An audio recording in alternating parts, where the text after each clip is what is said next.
గురుగారు, అరణ్యవాసంలో రాముడు ఎంతో మంది రాక్షసులను వధించాడు. కానీ రావణుడి దగ్గరకు వచ్చేటప్పుడు ధర్మ సూక్ష్మాలను ఎందుకు అనుసరించాడు? ఎందుకంటే రావణుడు జ్ఞాని. లోకంలో మనమందరం జ్ఞానులమే. అయితే అతీతి, బోధ, ఆచరణ అనే మూడింటిని సూక్ష్మంగా మనం వివేచన చెయ్యాలి. చెయ్యడం లేదు, అదే సమస్య. నేర్చుకుంటున్నాం, ఆచరిస్తున్నామా, అమలు పరుస్తున్నామా? ఇతరులకు బోధ చేస్తున్నాం కానీ ఆచరిస్తున్నామా? ఇది పెద్ద ప్రశ్న. ఇతరులకు బోధించే సమయంలో ప్రతి వ్యక్తి కూడా వ్యాసుడు, పరాశరుడు ఇలాంటి ఆలోచనలు చేస్తారు. కానీ స్వయం తీర్ణ పరాంస్తారైతే ముందుగా నేను ఈ నదిని దాటాలి, నాకు ఈత రావాలి, అప్పుడే ఇతరులు నేను చెప్పగలుగుతాను.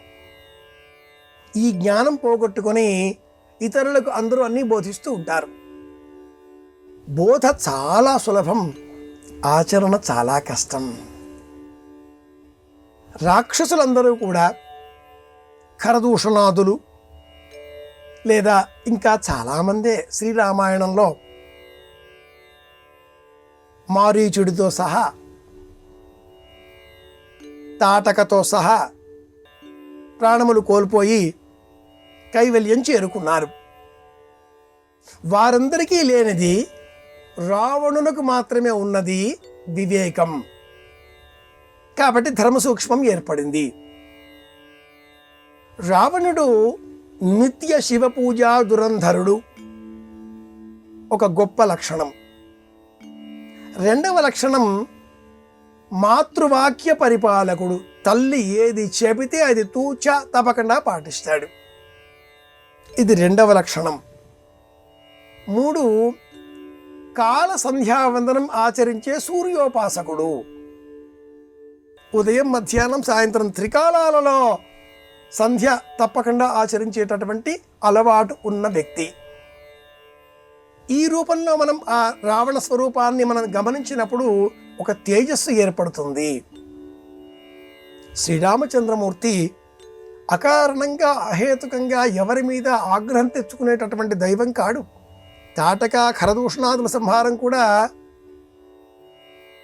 వారు చేసిన దోషాలకు ప్రతిఫలంగా వారిని శిక్షించే నిమిత్తమే చేసిన ప్రయత్నాలే కానీ అంతం చేసే ప్రయత్నాలు కావు.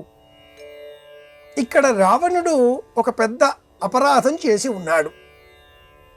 అది పరదారాపహరణం, ఇతరుల ఇల్లాలని తాను దొంగిలించడం. తనకై తాను వలచి వచ్చిన వనితలను స్వీకరించడం వేరు. ఇదే ధర్మ సూక్ష్మం. చాలామందికి తెలియక ఈనాటి కాలంలో ఆధునిక జీవితంలో మనకు కనిపించేటటువంటి అనేక సంబంధాలను ఈ కోణంలో కూడా ఆలోచిస్తూ ఉంటారు. రుక్మిణీదేవి ప్రేమ వివాహం చేసుకున్నది కదా, మేమెందుకు చేసుకోకూడదు అని ఆలోచించేవారు ఉంటారు. ధాన్యమాలిని వలచి వచ్చిన యువతి కదా, అక్కడ ధర్మశాస్త్ర దోషం లేదు, సీతాదేవి విషయంలో దోషం ఎందుకు అంటూ రావణుని సమర్థించేవారు ఉంటారు. చాలా గొప్ప నాటకం. ఆ నాటకం పేరు అశోకం. సామినేని ముద్దుకృష్ణ అనే మహానుభావుడు 1930వ దశకంలో వ్రాసిన చాలా పేరు పొందిన నాటకం అశోకం. ఆ నాటకం పేరు. రావణుని పాత్ర పరంగా అంతా సత్యమే, ఏం దోషం చేశాడు అన్న ఆలోచన మనలో పెరిగే విధంగా ఈ నాటకం కొత్త ఊహలు కలిగిస్తుంది. సీతాదేవి అభీష్టానికి విరుద్ధంగా, వ్యతిరేకంగా అపహరణ జరిగింది. ధాన్యమాలిని వలచి వచ్చిన వనిత.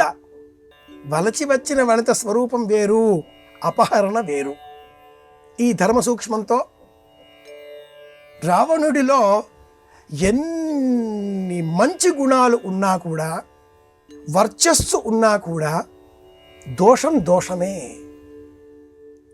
వాలిలో కూడా ఇదే దోషాన్ని ఆరోపితం చేసి రాముడు వాలిని అంతం చేశాడు. సుగ్రీవుని ఇల్లాలు రుమను అపహరించిన దోషం చెప్పి ఈ కారణం చేత అంటూ రాముడు వివరణ ఇచ్చినటువంటి సందర్భాన్ని మనం శ్రీరామాయణంలో గ్రహించవచ్చు. తార ఈ సమాధానంతో సంతృప్తి పడుతుంది. అదేవిధంగా మండోదరికి కూడా రాముని వాక్యం శరాఘాతమై తగులుతుంది. రావణుడు ఎన్ని గొప్ప లక్షణాలు కలిగినప్పటికీ ఇష్టం లేని యువతిని అపహరించడం గొప్ప దోషం చేశాడు. ఇది మహాపాపం. ఈ ఒక్క పాపం కారణంగానే రామచంద్రమూర్తికి ఆగ్రహం కలిగింది. అది కూడా రాలేదు. దానితో మనం రాముడికి సంబంధించిన వృత్తాంతాన్ని పరిశీలించినట్లయితే యుద్ధకాండలో తతో యుద్ధ పరిశ్రాంతం 107వ సర్గ వింటూ ఉన్నాం. ఇది కారణం.